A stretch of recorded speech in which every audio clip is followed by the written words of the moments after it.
타석 사상으로 본 불교 금강경 6번째 시간입니다. 오늘은 사이국 기수 급고도권, 사이국 기수 급고도권이라는 제목으로 말씀드리겠습니다.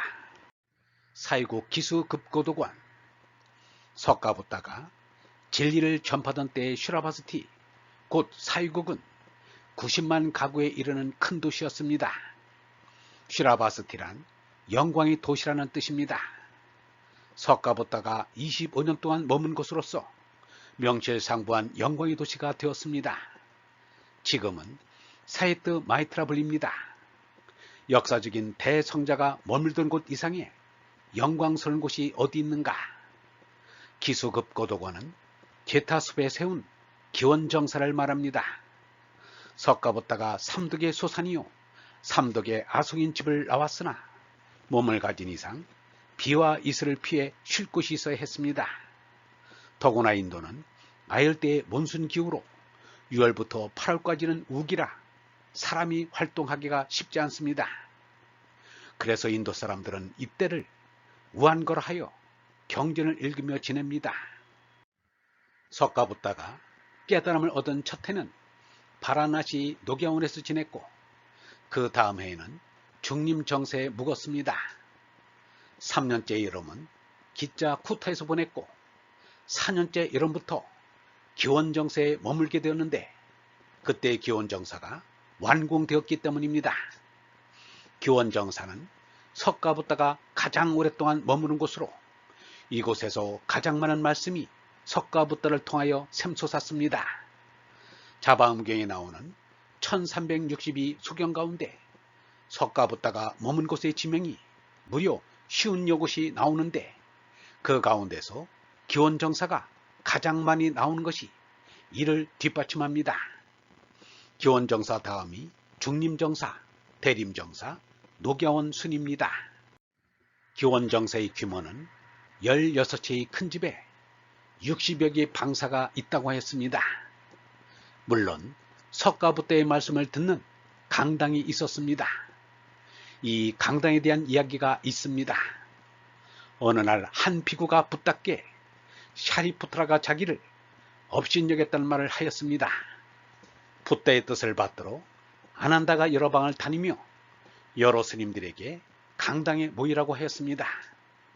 여러 스님들이 강당에 다 모이자 붓다가 샤리푸트라에게 한 수행자 비구승을 업신여긴 적이 있느냐고 물었습니다. 샤리푸트라는 그런 일이 없다고 말하였습니다. 그리하여 그 비구승은 거짓으로 샤리푸트라를 모함한 것을 뉘우쳤습니다. 이 문헌에 나타난 것으로도 강당이 있다는 것을 알 수 있습니다. 수다타 장자가 석가부다를 위하여 기원정사를 짓게 된 유래가 있습니다. 코샬라국 슈라바스티에 사는 수다타 장자가 라자 그랴에 사는 백근 장자를 찾았습니다. 백근 장자의 집에서는 큰일이 있는 듯 집안을 치우고 또 요리를 하고 있었습니다. 그런데 알고 보니 초대하는 귀한 손님은 석가부다 일행이었습니다. 석가부다가 누구인가를 물으니 장자는 대답하였습니다.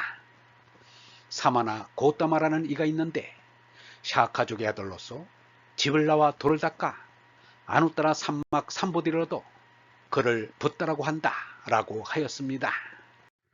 수다타 장자는 이튿날 새벽같이 석가부다를 찾아서 인사를 올렸습니다. 세존이시여 기체 안온하시나이까? 그때 석가부다는 괴송으로 응답하였습니다. 바라문의 니르바나는 언제나 안락하다. 애욕에 물들지 않고 아주 해탈해 남음이 없다. 일체의 바람을 끊고 마음의 불길을 억눌렀거니 마음은 이제 고요하고 쉬게 되어 편하고 아늑히 잘 수 있노라. 수다타 장자가 석가부다에게 여름 안거를 슈라바스티에 와서 묵어달라고 하였습니다. 그러자 석가부다는 슈라바스티에 정사가 있느냐고 물었습니다. 수다타는 정사를 짓겠다고 하였습니다. 그 감독을 샤리푸트라가 맡기로 하였습니다. 수다타 장자는 석가부다와 그 제자들이 머무를 도장을 세울 좋은 터를 찾다가 그 나라 태자인 제타가 소유하는 동산으로 정하였습니다. 수다타 장자는 곧 슈라바스티로 가서 태자를 만나 동산을 팔라고 했습니다. 그러나 태자는 팔 생각이 없었습니다.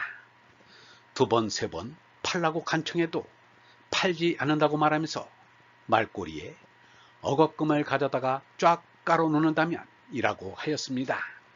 그러자 장자는 이제 가격은 결정되었으니 이제는 그 돈만 받으시오 라고 하였습니다.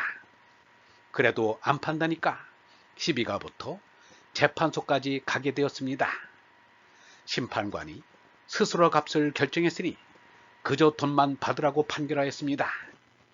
그러자 제타 태자도 마음을 바꾸어 그 말을 땅에 깔지 마라. 나도 동산을 석가부다와 그 제자들에게 보시하리라 라고 하였습니다. 아함경에 수다타 장자가 석가부다에게 묻는 대화들이 실려 있습니다. 수다타 장자의 공덕이 큰지라 수다타 장자에 관한 얘기가 급고덕경이라 이름하여 여러 번 나옵니다. 대비구 중 비구와 대중을 한마디 말로 합친 것입니다. 석가부다를 쫓는 제자들을 가리킵니다.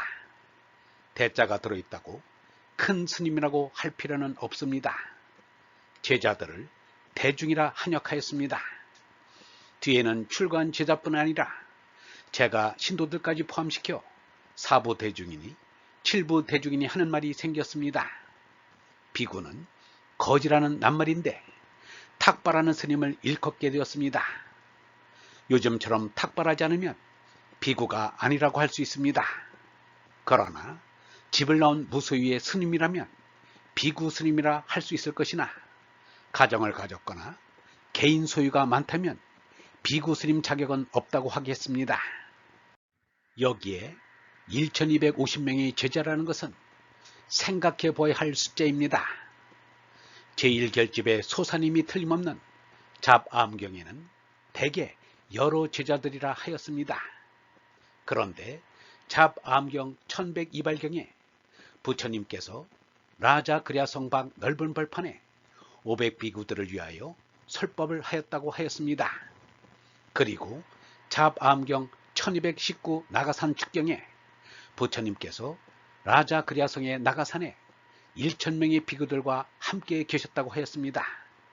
그리고는 장암경에 가서야 1250명이라는 숫자가 나옵니다. 그리고 금강경을 비롯한 대승정전에는 1250명으로 나옵니다. 예수의 제자는 12명에 불과했지만 석가부다의 제자들은 그 숫자가 많은 것은 틀림없는데 과연 몇 사람인지는 정확하게 단언하기 어렵습니다. 석가부다의 제자 사리푸트라와 모갈라는 각기 100명의 제자를 데리고 석가부다에 귀하였다고 하고 카샤파 삼형제는 1000명의 제자를 데리고 석가부다에 귀하였다고 합니다. 그렇다면 1250명의 제자가 전혀 불가능한 것은 아닙니다. 그런데 석가부다가 돌아가고 난 뒤 처음으로 석가부다의 말씀을 모을 때도 500비구들이 모였다고 하는 것을 보면 500명이라는 숫자가 가장 정확한 것으로 생각됩니다. 물론 제자들이 나고 들고 했기 때문에 항상 일정한 수의 제자가 있었던 것은 아닐 것입니다. 많을 때도 있고 적을 때도 있었을 것입니다. 제3결집 대무인 스님의 숫자가 1000여 명으로 추정되고 있으나 석가부다와 함께한 비구들은 아닙니다. 제자들을 대중이라 일컫는 신뢰로 보이는 자바암경 1144 중감경이 있습니다. 아난다가 제자들을 데리고 순례를 하다가 많은 제자가 환속하여 제자 수가 줄어진 일이 있었습니다. 그리하여 마카샤파가 아난다를 나무랐습니다. 카샤파, 그대는 그 뜻을 알면서 어째서 흉년전 때에 많은 젊은 비구를 데리고 남산 국태에 눈을 다가 30명이 기후를 버리고 속세로 돌아감으로써 대중을 줄게 하고 나머지는 대개가 동자인가? 아난다님, 그대가 대중을 줄게 한 일을 보면 그대도 동자요. 요령이 없기 때문이요. 안 한다. 존자 마카샤파님, 나는 이미 머리털이 2가지 빛깔인데 어떻게 동자라고 부르시오? 얼번 여러분, 기원정사는 지금의 절과는 다릅니다. 지금의 사찰이 예배 드리는 곳이라면 기원정사는 숙식을 하면서 말씀을 듣고 가르치는 기숙학교와 같은 곳이라고 할 수 있습니다. 진리를 배우고 가르치는데 사람의 숫자는 그리 중요하지 않습니다.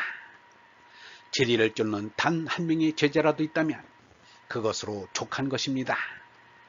제자가 많다고 으스대거나 제자가 적다고 불평하는 스승이 있다면 분명 그 안에는 진리가 없을 것입니다. 진리는 사람의 숫자로 결정되는 것이 아닙니다. 영성신학원 다속아카데미의 하늘소리였습니다.